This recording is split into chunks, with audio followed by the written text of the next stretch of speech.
la música, o podían ser también sobre temas libres, y esos trabajos fueron evaluados por un comité que tenemos de profesionales, algunos de la casa y otros de otras instituciones, inclusive de otros lugares del mundo. Está todo publicado en nuestra página web, y se realizó esta selección entonces de trabajos. El primero que vamos a escuchar es el que nos presenta el licenciado Tomás Borghelli, y que lleva por título El rol del cuerpo en el trabajo interpretativo durante la performance musical.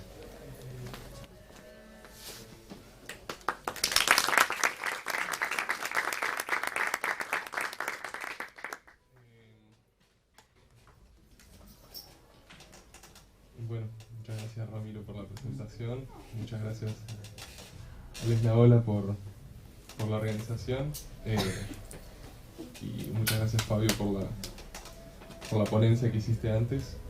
Yo voy a hablar un poquito sobre desde una perspectiva similar a la de Fabio, la misma perspectiva que la de Fabio. Bueno, mi objetivo, yo no tengo presentación porque es la primera vez que hago esto, así que voy a ser menos articulado que lo que escucharon antes. Mi objetivo era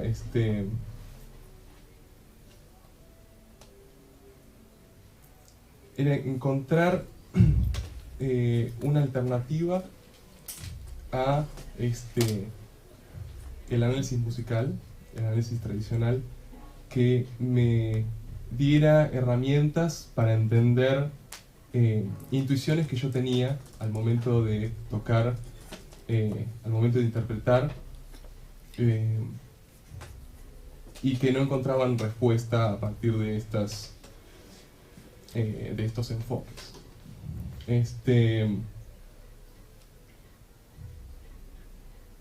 El análisis pretende, a partir de ciertas herramientas, desglosar la estructura, entender patrones reconocibles en la música, categorizarlos, jerarquizarlos, etc. Y a partir de esto que se encuentra en la partitura,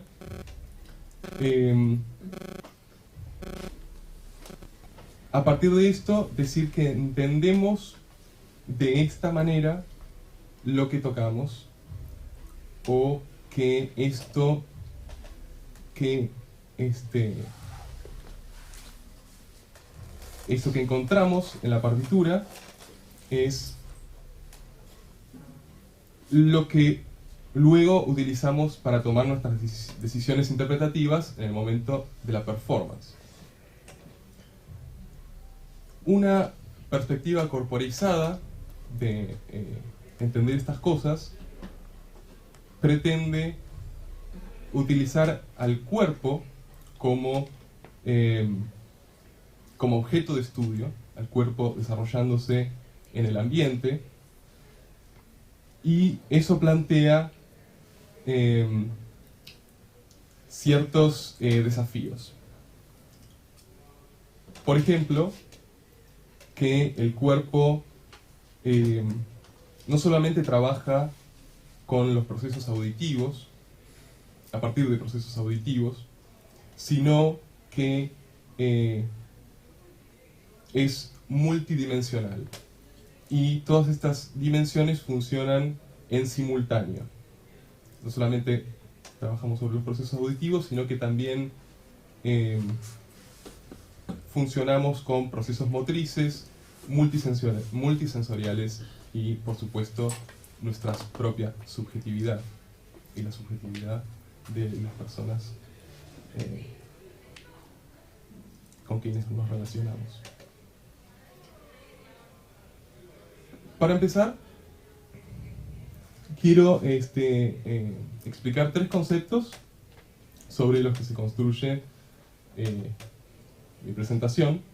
El primero es las formas sónicas en movimiento, que podemos entender como aquello de la señal sonora que asociamos con expresiones motrices de nuestro cuerpo, aquello que percibimos como movimiento o como intencionalidad en la música. El siguiente concepto es el de representación mental. El concepto de representación mental sugiere que a través de nuestro contacto con las formas sónicas en movimiento y de nuestra propiocepción, podemos comprender la intencionalidad de la música a través de nosotros mismos.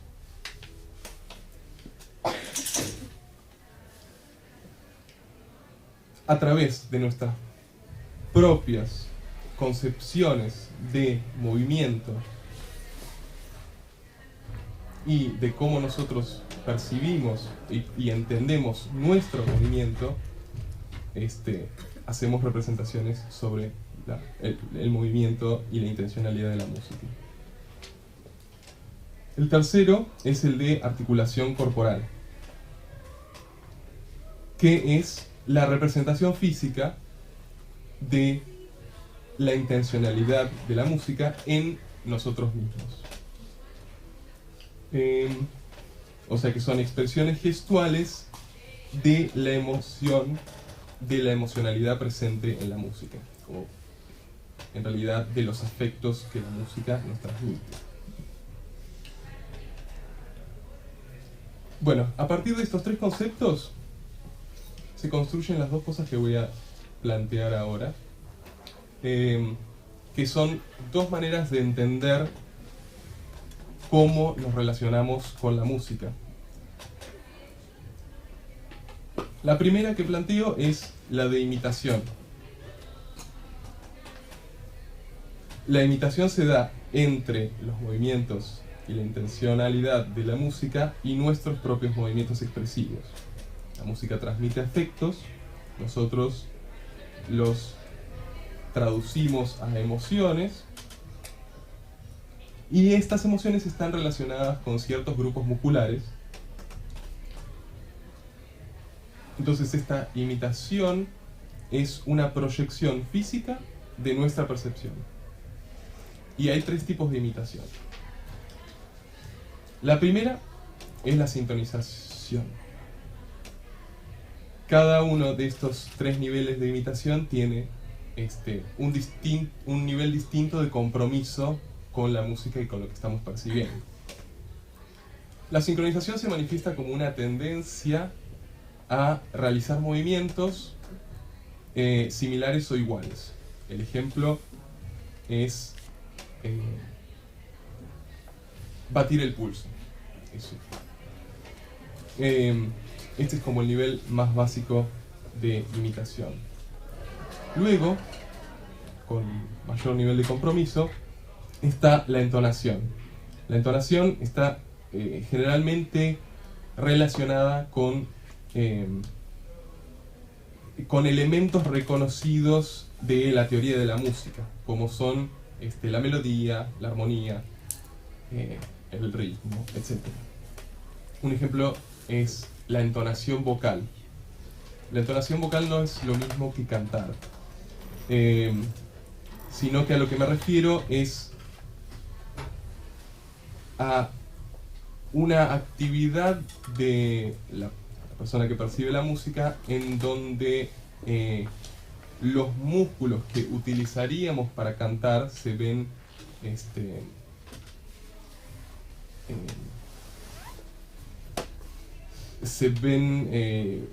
incluidos en nuestro compromiso con la música. Efectivamente esto sería como hacer como si cantara. El tercer tipo de imitación es el de la empatía. La empatía es nuestra capacidad de participar de los sentimientos de otro individuo como si fuera nuestra propia experiencia. Esto va más allá de una correspondencia entre individuos, sino que es una representación explícita de la subjetividad de la otra persona en nuestra propia subjetividad. Esta relación empática, por supuesto, si no, no estaría incluida en esta conversación, también se puede dar entre la música y el sujeto. Nos identificamos con las emociones que ésta nos transmite y las compartimos. Esto va por un lado. Esta es la imitación, en donde el mecanismo es: nosotros recibimos la información, la procesamos, la entendemos en el lenguaje del movimiento y la accionamos, por decirlo de alguna manera, con nuestros cuerpos en el ambiente. Esta es una manera de entender cómo nos relacionamos con la música. Por otro lado, ya saliendo del subtítulo imitación, tenemos a otro concepto que es el de representación en activa. Aquí el orden de los factores es otro. La representación en activa sugiere una proyección espontánea de nuestro movimiento con la forma musical.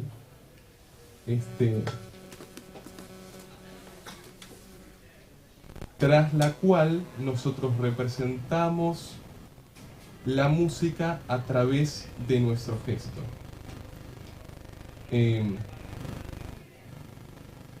O sea que nosotros nos relacionamos con la música de manera espontánea, tanto lo que recibimos como lo que actuamos sucede en simultáneo,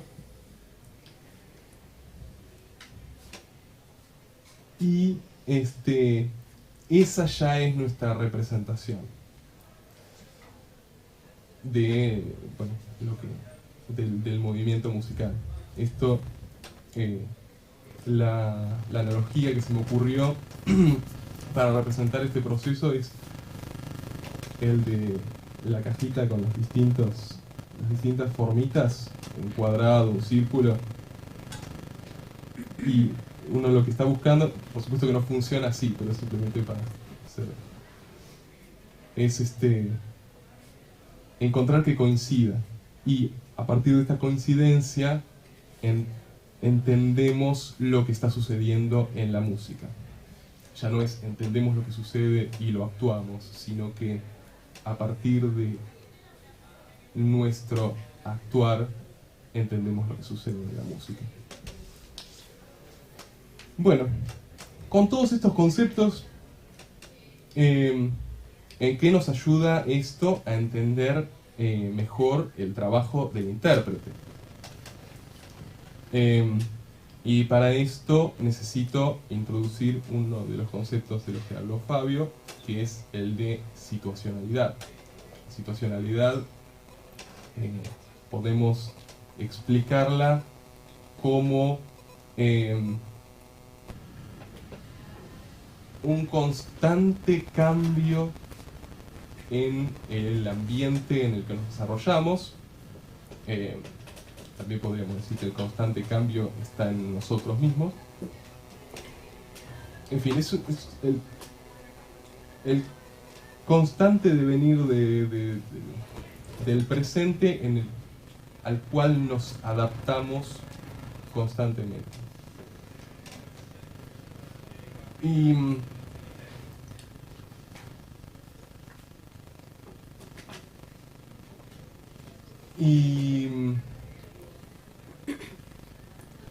Bueno, es entender que la situacionalidad es parte de el proceso interpretativo es uno de los una de las razones por las que elegimos utilizar una perspectiva de la mente corporalizada para entender los procesos del intérprete.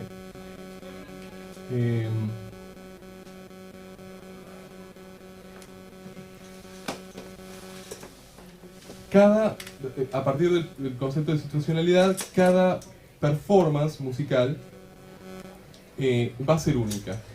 Y nuestra manera de relacionarnos con el ambiente y de percibir lo que está sucediendo también. Con eso no me refiero a que los procesos a partir de los que percibimos cambian, sino que simplemente lo que percibimos cambia.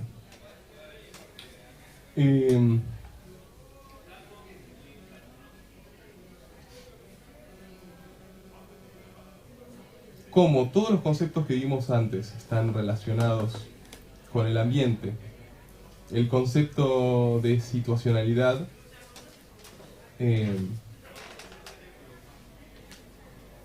nos fuerza a concluir que nuestra percepción de la música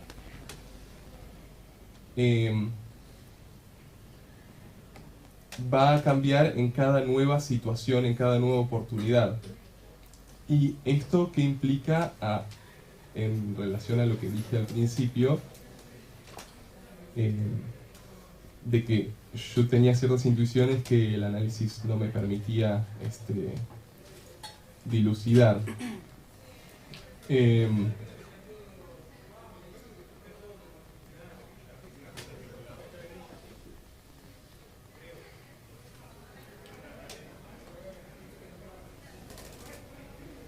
Perdón.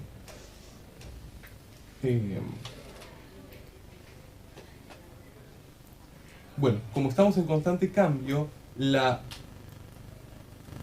programación a la que nos lleva el análisis, en el que bueno, llegamos a determinadas conclusiones de cómo hay que llevar a cabo la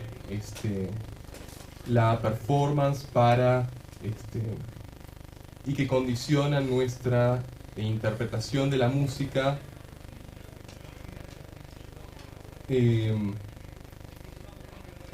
Nos damos cuenta cuando introducimos el concepto de situacionalidad en el medio que ya no podemos contar con toda esa programación que hicimos antes, sino que nuestra interpretación va a estar condicionada por esta situacionalidad. Fabio ponía muy buen ejemplo de la cantante que cada vez que aparecía en el escenario hacía algo distinto. Bueno, y entonces aquí es donde radica la importancia de entender los procesos del cuerpo. Cuanto mayor sea nuestra comprensión de los procesos del cuerpo, tanto mayor será nuestra comprensión de las razones por las que llegamos a cada decisión interpretativa en el marco de cada hecho performático. Y esta es una conclusión teórica, como dice Fabio, ¿cómo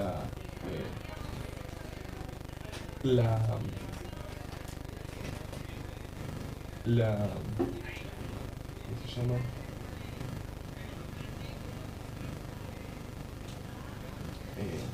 Bueno, la experimentación se la dejo a él y a su equipo. Bueno, muchas gracias.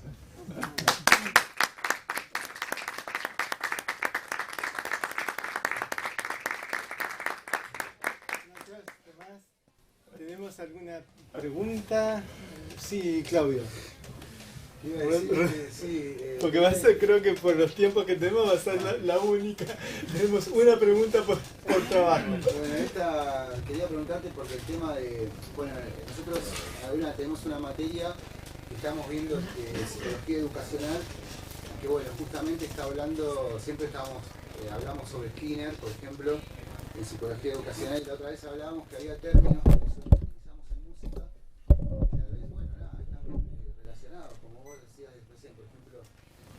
ambiente, ¿no? Esa cuestión ambientalista que estamos en la música, como que bueno, como que la situación puede llegar a, o más que la situación, el ambiente, poner lo mismo la situación que el ambiente, sí.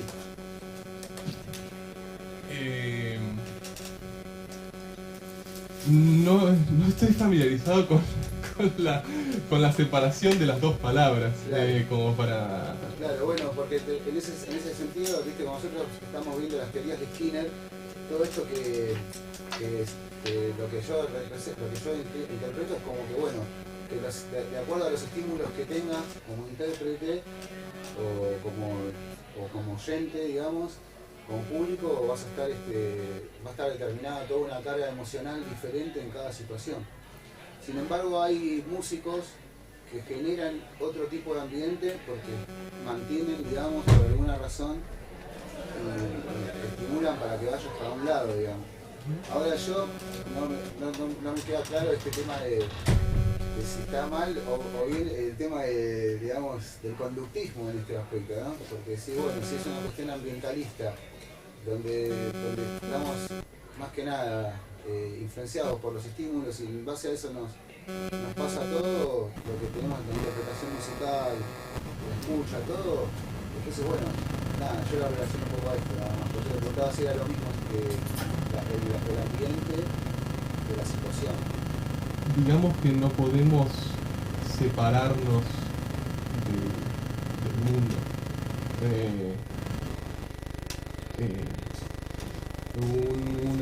Una de las cosas con las que me encontré cuando empecé a indagar sobre estos temas era que claro, no se puede tratar a la música como un evento aislado.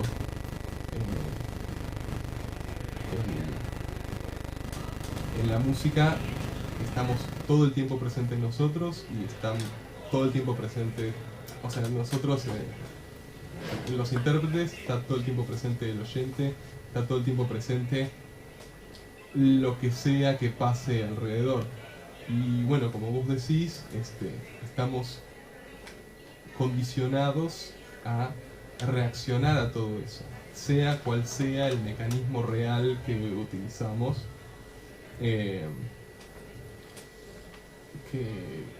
Bueno, existen las obvias dificultades para encontrarlo, apreciarlo y señalarlo, ¿no? Pero sí, según lo que yo entiendo, es exactamente como vos lo planteás. De nuevo, ¿cuáles eran? El ambiente y la situación, si eran dos cosas distintas.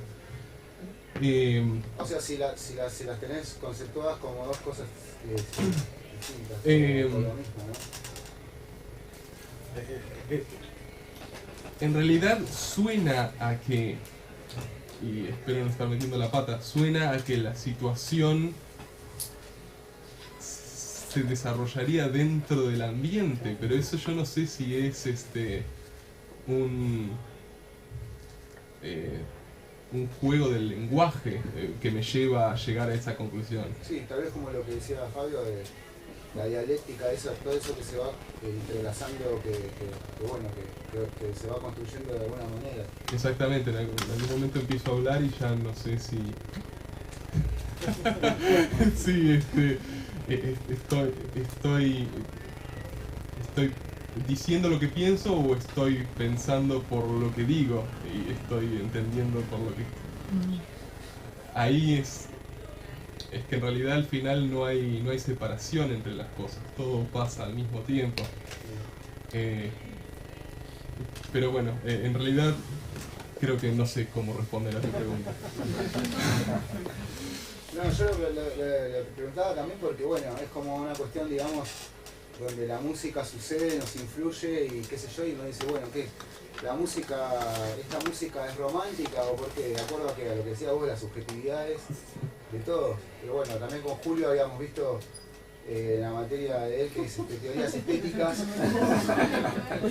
el tema de cómo puede el artista puede generar otras situaciones también en donde, bueno, donde cambie todo ese paradigma también, donde no sea directamente esa cuestión de sentirse identificado, sino que se siente involucrado en eso. Claro, pero es que el condicionamiento se da desde los dos lugares, me parece.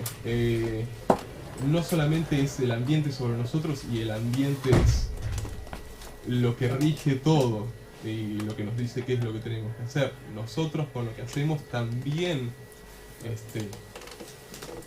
transformás eso, digamos. Exactamente, todo se está dando al mismo tiempo. Porque si no subimos al escenario nos podemos llorar todos enseguida. Esperemos que no. Esperemos que no. Puede pasar. Bueno,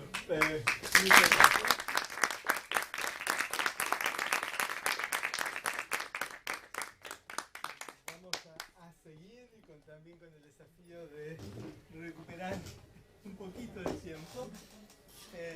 Y el próximo trabajo.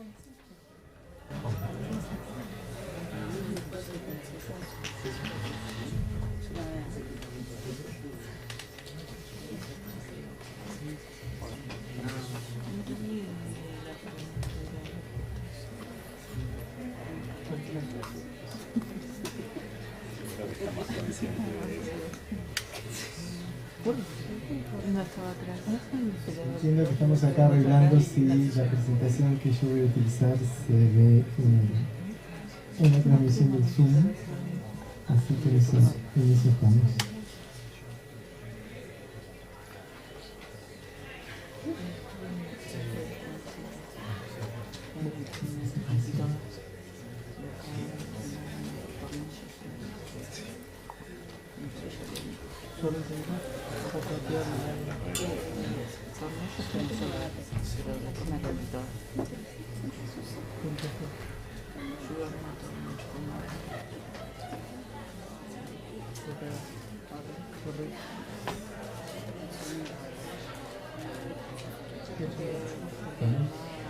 Bueno, el siguiente trabajo es de mi autoría. No sé si está prendido, bueno, después cuando lleguen los ejemplos de audio me fijo si está prendido el amplificador fan. Y aborda un aspecto técnico muy específico del lenguaje musical. Voy a hablar sobre la sonoridad como factor de segmentación en las sonatas para piano de Mozart. Y la consideración de este factor para el análisis, la interpretación y la apreciación. Para vincular este foco con la temática del EPEM de este año, el cuerpo y su relación con la música, retomo un concepto que en un trabajo que presenté hace 2 años también en el EPEM yo había mencionado, que es la concepción de la música como sonido organizado. Que lo podemos encontrar, por ejemplo, en Charles Ives, en John Blackman, muchos ejemplos, muchos pensadores, artistas, antropólogos piensan en este concepto. Y para entender esto, vemos en primer lugar que una vez que ondas sonoras se transmiten a través de un medio, afectan nuestros sentidos y se transforman en señales electroquímicas, recién la respuesta del cerebro es lo que podemos concebir como sonido. Eso es el sonido. Hasta que no haya un cerebro de un oyente que decodifique esas señales como sonido, ese sonido no existe como tal. La organización de esos sonidos que reconocemos como música están planteadas, sí, por quien compone, por quien ejecuta, pero en tanto se trata también de un ser humano que oye. En última instancia solo podemos hablar de música cuando alguien que recibe ese estímulo construye un sentido. Por supuesto, no cualquier tipo de sentido. Estimo que en este momento ustedes están percibiendo lo que yo estoy produciendo como sonido organizado, que tendrá un sentido, pero también estimo que nadie cree que está escuchando música en este momento. Más allá de lo que podamos o no reconocer como música, lo que quiero enfatizar es que nuestra experiencia perceptiva, cómo nuestros sentidos reciben y procesan las señales acústicas, y nuestra cognición, cómo a partir de esas señales construimos una experiencia propiamente musical, involucran indispensablemente a nuestro cuerpo. En este proceso, uno de los rasgos del sonido que nos afecta de manera básica es la intensidad o fuerza física con que ese sonido es producido. El sistema auditivo es clave en el instinto de muchas especies de supervivencia, de muchas especies animales. Muchos detectan la amenaza de sus depredadores escuchándolos antes que viéndolos. Y al hablar de música, o del aspecto de la música al que yo me refiero en este trabajo, el uso y el efecto de la intensidad del sonido, más sofisticado y sin riesgo para nuestras vidas, no es cuestión de depredadores, se basa en la influencia de este parámetro sobre nuestras respuestas más inmediatas. El oído humano reconoce un notable rango de intensidades de sonido y detecta cambios de nivel relativamente pequeños. Sin embargo, tengamos en cuenta que la intensidad de la sensación que estos sonidos nos producen guarda relación con la intensidad del sonido en sí mismo, pero también con su altura. A igual intensidad percibimos como más fuertes los sonidos a cuya altura somos más sensibles, su duración. A igual intensidad percibimos como más suaves los sonidos muy breves. La ubicación espacial de la fuente sonora. Estimamos que los sonidos son más fuertes si parecen provenir de más lejos. El timbre, dependiendo de la existencia de parciales con frecuencias a las que seamos más sensibles. El contexto y la naturaleza misma del sonido, si nos resulta o no significativo.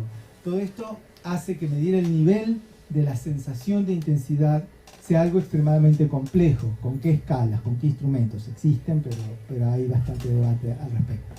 Y que la intensidad del sonido no sea exactamente lo mismo que la intensidad de la sensación que nos produce dicho sonido. A eso es a lo que llamamos sonoridad. Aún tratándose de algo tan intrincado, frente a todo lo que escuchamos, realizamos permanentemente juicios de sonoridad, ya que todo evento sonoro está asociado a algún valor en este sentido. Y las diferencias de sonoridad son un factor importante en la organización de flujos perceptivos en la construcción de imágenes auditivas. De todo lo que están oyendo en este momento, cómo separan las señales que terminan identificando como mi voz, del zumbido que puede tener un artefacto eléctrico, de las voces que se escuchan en el pasillo, de los ruidos que puede hacer una silla. Cómo hacen, por otro lado, para integrar ciertos rasgos de altura, de duración, de timbre, de intensidad, y determinar que todos esos corresponden a una misma fuente y que ese es el sonido de mi voz. Cuando evaluamos cómo funciona la sonoridad específicamente en contextos musicales, tampoco es sencillo determinar su alcance en el proceso cognitivo que nos lleva a crear sentido de los estímulos percibidos. Adam Oakleford, director del Centro de Investigación de Música Aplicada de la Universidad de Roehampton en Londres, diferencia entre portadores primarios de información musical, que serían aspectos de la altura y la duración, y secundarios, sonoridad y timbre, además de otros. Pretendiendo adoptar un enfoque fenomenológico, sostiene que si escuchamos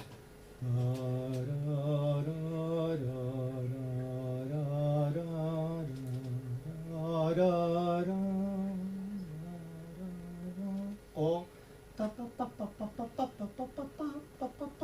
que reconocemos en ambos casos la misma música, porque establece que la identidad se construye a partir de la altura relativa, los intervalos y las proporciones entre las duraciones de sus notas, el ritmo. La altura absoluta, el registro o la tonalidad, la velocidad, los modos de ataque, el legato, el staccato, el timbre o la intensidad no resultaron necesarios para la identificación, es decir, que no afectarían la capacidad de transmitir un sentido musical intrínseco. La mente prestaría más atención a lo esencial y tendería a olvidar más rápidamente lo accidental.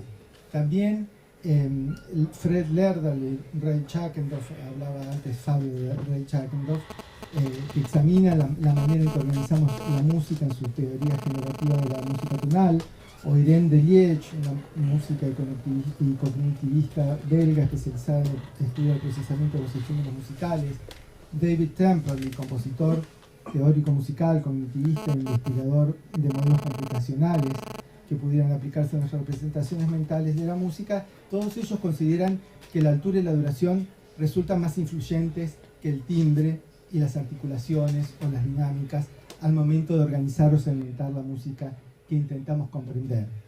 Ockendorf incluso postula que lo más favorable sería que ante la hegemonía de altura y ritmo, los demás parámetros se subordinen a fin de reducir la carga perceptocognitiva, ya que el cerebro no podría, dice él, procesar tanta información concentrada en diferentes dimensiones auditivas simultáneamente.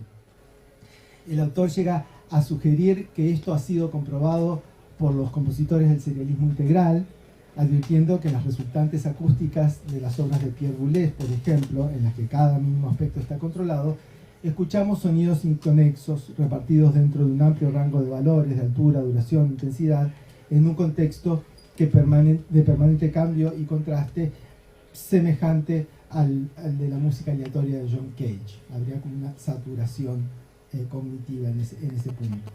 Por su parte, Temperley minimiza la influencia de la sonoridad para el entendimiento musical cuando señala, por ejemplo, que la métrica puede inferirse fácilmente en la música barroca para instrumentos que no permiten variaciones dinámicas. Sin embargo, estas observaciones son bastante engañosas. Fray Santiago es solo una melodía popular muy sencilla, reconocible por la pregnancia de sus intervalos. Por otro lado, cuando un compositor barroco escribía una obra para clave, sabía que no contaba con la posibilidad de una sonoridad variable. A ver si yo cuento con la posibilidad de un amplificador que suene. Y entonces organizaba su música en torno a la altura y la duración. Y eso es lo que, por ejemplo, escribía Bach en esta suite francesa. Y no suena.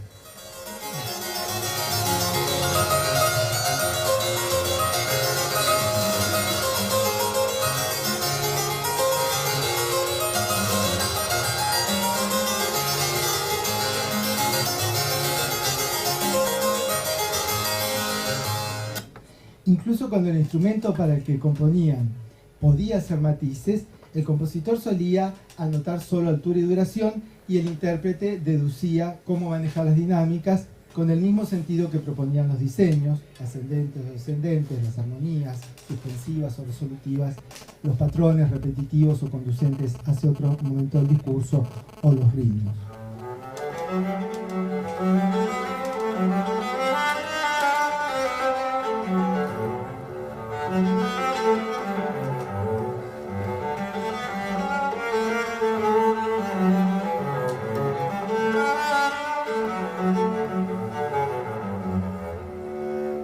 Para el compositor barroco, sus principales recursos expresivos eran la rica ornamentación y el contrapunto complejo.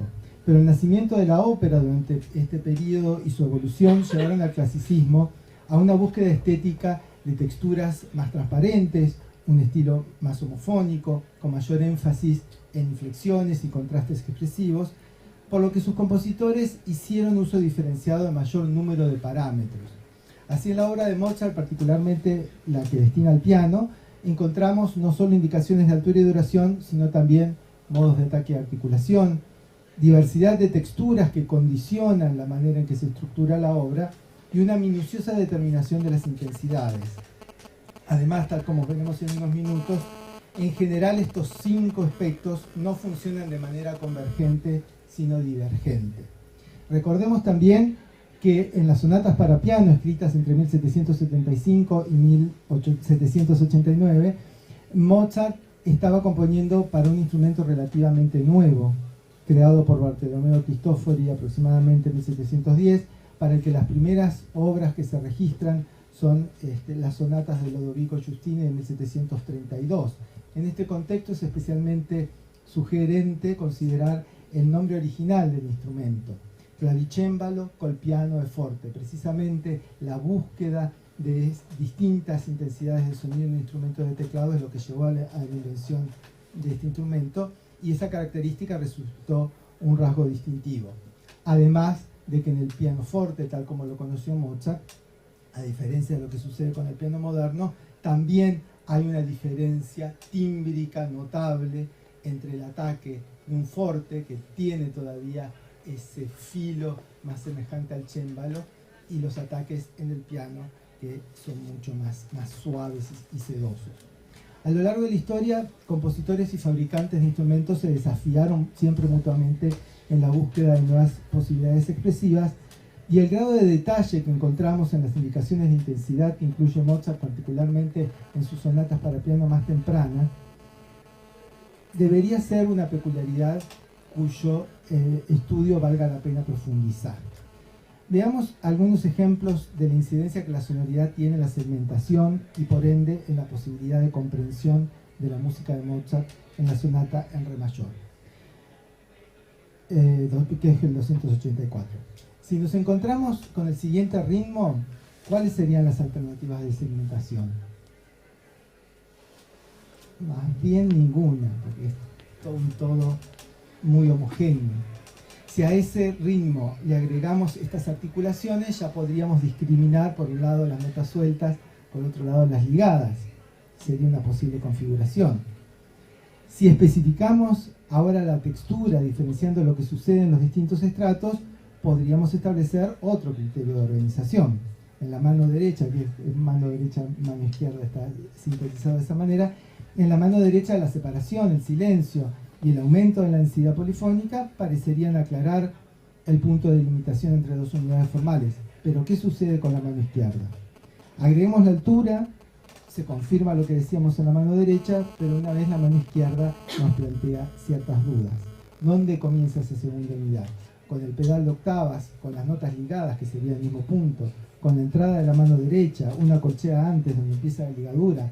Toda esta situación Mozart la define indicando, conservando la continuidad que da la divergencia de todos estos distintos aspectos, pero indicando la intensidad. Veamos el piano a partir de la mitad del segundo compás del ejemplo.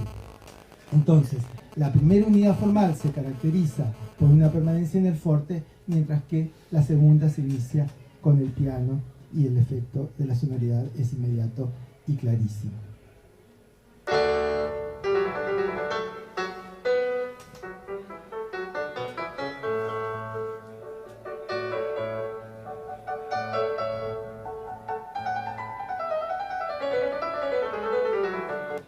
Veamos otro ejemplo de la misma sonata. Dentro de la sección tradicionalmente denominada desarrollo, nos encontramos con la siguiente situación. Una vez más, la densidad de ataque, o densidad plenométrica, en la simultaneidad, lo que a veces llamamos ritmo compuesto, es absolutamente regular.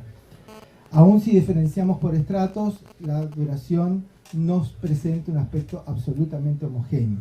También es homogéneo el tratamiento de las articulaciones a lo largo de todo este pasaje.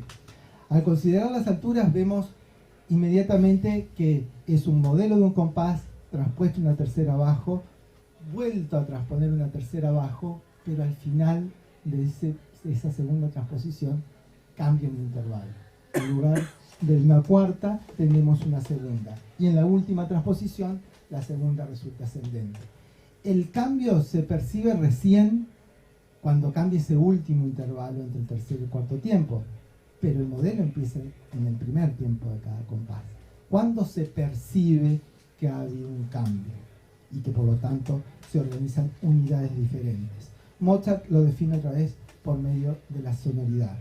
Escuchemos con qué claridad esto puede reconocerse a pesar de todo el dinamismo y qué diferente sería, en dos versiones, qué diferente sería ir de ese forte al piano con un diminuendo, que no es lo que pone Mozart, y en cambio, cuánto más efectivo resulta que ese cambio se haga súbito.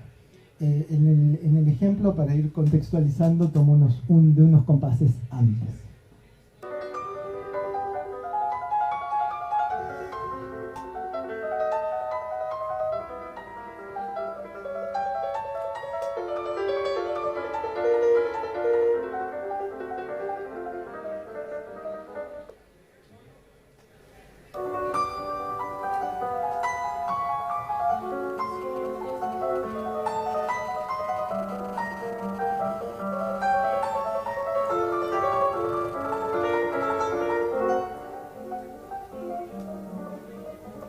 Clarísimo cuando se produce ese cambio súbito.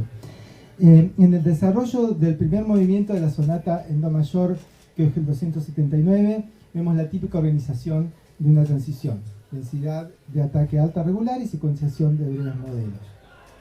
Esta sección de la sonata se caracteriza por configurarse a partir de fragmentos cortos. Eso ya está en el material. Si consideramos, en los ejemplos que vamos a escuchar, un intérprete que agregue intensidades enfatizando los pequeños bloques, la integración de estos modelos en unidades más extensas, mucho más fluidas, más dinámicas, como es la transición que se está construyendo, puede resultar poco evidente. En cambio, si se respetan las intensidades que indica Mozart, la transición se percibe con mucha continuidad y sus unidades formales se reconocen muy fácilmente.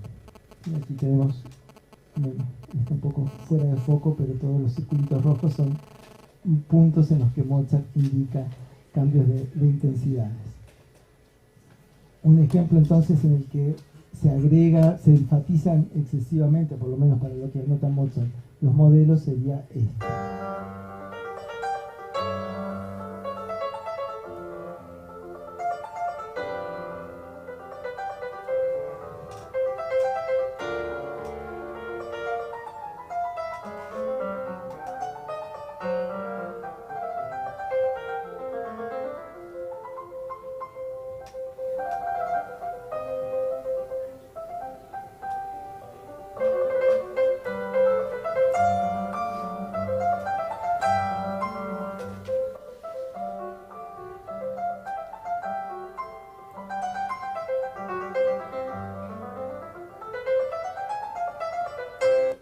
Con las intensidades de Mozart.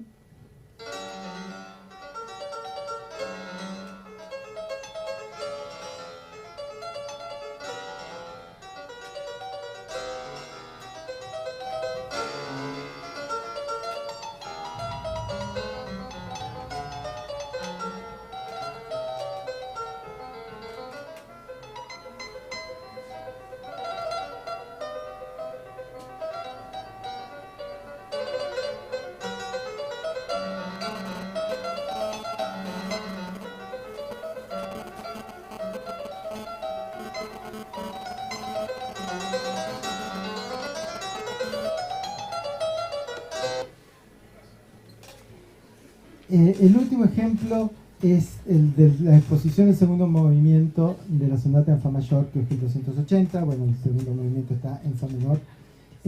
Para ver que el estilo clásico se caracteriza por haber dramatizado la narrativa musical, por hacer un gran énfasis en las oposiciones, tensiones y en estos caracteres contrapuestos típicos de la ópera. Mozart, pensemos que es también un representante de un punto culminante en la historia de este género.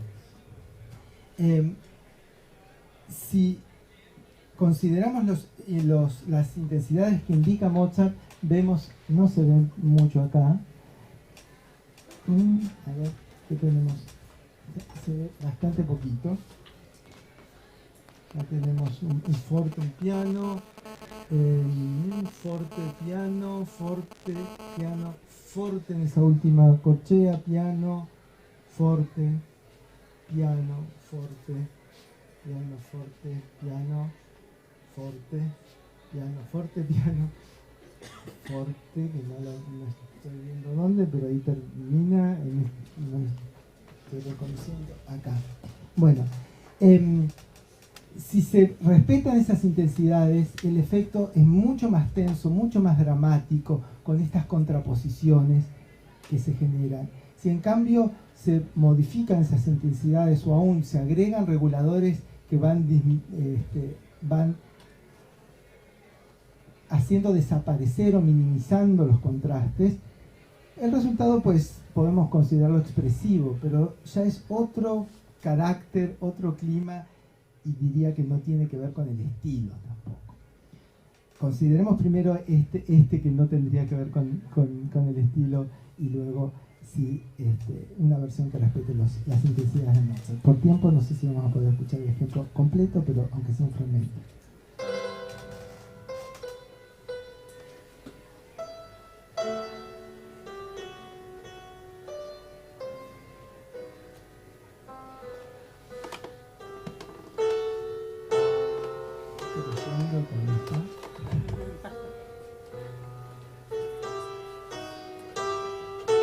súper creyendo que Mozart cantando.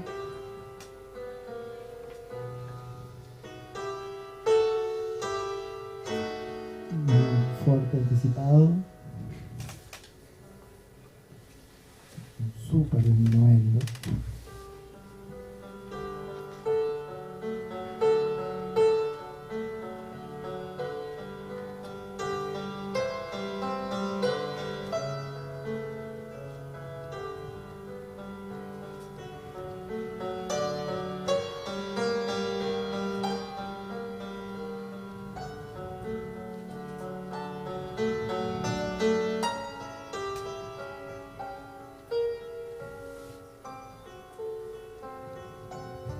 Paso ahí al otro ejemplo. Perdón. Sí.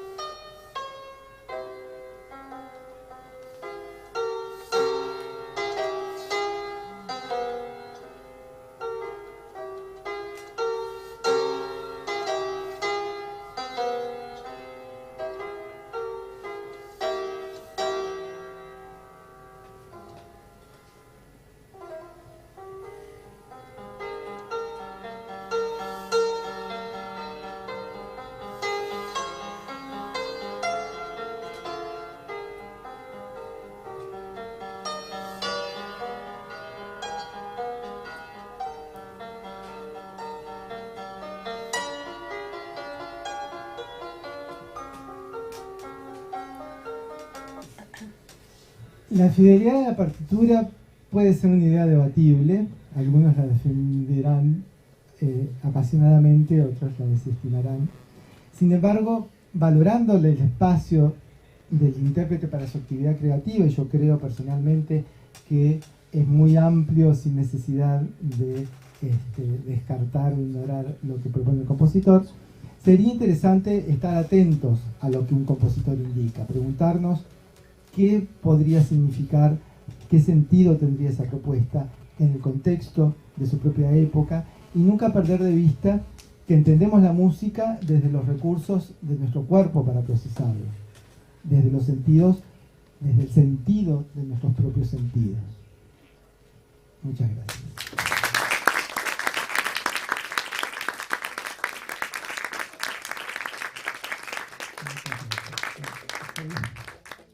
Presentador y moderador a la vez. No sé si alguien tiene alguna pregunta. Encantado de responder y seguir. Sí. No pregunta, pero porque estuvimos hablando hoy de la improvisación, etcétera, que Robert Levin es un gran improvisador. Hay algún video en YouTube donde yo se los mostré a los chicos del taller de música renacentista, en el que él da como una charla sobre Mozart, sobre la interpretación en Mozart, y después dice, bueno, yo siempre termino mis charlas improvisando algo. Entonces le pregunta a la gente, dice, bueno, ¿qué quieren escuchar? Algo al estilo de Mozart, Mozart joven o Mozart más tardío, Haydn, qué sé yo, y va anotando en un papel, ¿no? Entonces, qué tonalidad, qué temas quieren que use, algún tema de una ópera, y bueno, después hace una sonata con todo eso, es impresionante. Y las cadencias en los discos son improvisadas también. Sí, hay, de todas maneras, hay para haciendo este tipo de estudios y específicamente en la preparación de este trabajo, escuché montones de versiones de montones de pianistas, de instrumentos modernos, de instrumentos de época. No encontré ni uno que haga, no me escuché las 18 sonatas por 10 pianistas distintos, pero sí escuché muchas y no encontré a ningún intérprete que en algún momento las intensidades, que era como mi foco de estudio, no se le vayan. Y sobre todo que sostengo que, no, por lo menos personalmente y con esta fundamentación del análisis, no me parece que lo que hagan sea más interesante que lo que escribió Mozart. Ese es el punto, digo. Cuando Sí. decís no se trata que no agreguen algo que no está Que no a ver, hay como fraseos, y me están cortando así ya, porque tenemos concierto encima. Hay fraseos que se pueden hacer, reguladores, modificar, que igual cuando Mozart quería reguladores o cambios graduales de intensidad también los anotaba, pero pareciera que tampoco soy el especialista en esto, es como un campo en el que me fui adentrando por interés en este aspecto particular. Pareciera que en esta música temprana para piano, él está súper interesado en buscar esos contrastes. La mayoría de las intensidades que pone son, está bien, tal vez no tengamos el rango dinámico que puede tener el piano moderno, pero sí tenemos la diversidad tímbrica que se asocia en el pianoforte que no tiene el piano moderno. O sea que el contraste, la oposición, ese tipo de tensiones, pareciera que lo que él escribe es que está buscando eso. Y entonces, por más que pueda haber un regulador, un fraseo, sí, que forma parte de la expresividad, cuando ya cambiás y desvirtuás, que donde dice forte, por supuesto, hay una tensión de un retardo, y después la distensión de esa resolución, normalmente, y sí se la asocia un diminuendo. Pero una cosa es hacer un diminuendo de un forte a un mezzo forte, y después viene la frase que es piano, y entonces el contraste se sostiene, hacer un forte a un piano, y después ya estamos en el piano. O sea, sobre todo cuando la intensidad funciona muchas veces como para resolver estas complejidades de que distintos aspectos informan de distinta manera. Porque el estilo y lo que asociamos también como con la transparencia del estilo de Mozart, todo está en eso. Si empezamos a licuar todo y todo va regulador para acá, regulador para allá, ya estamos haciendo otra música. No suena a eso. O sea, sí se pueden agregar cosas.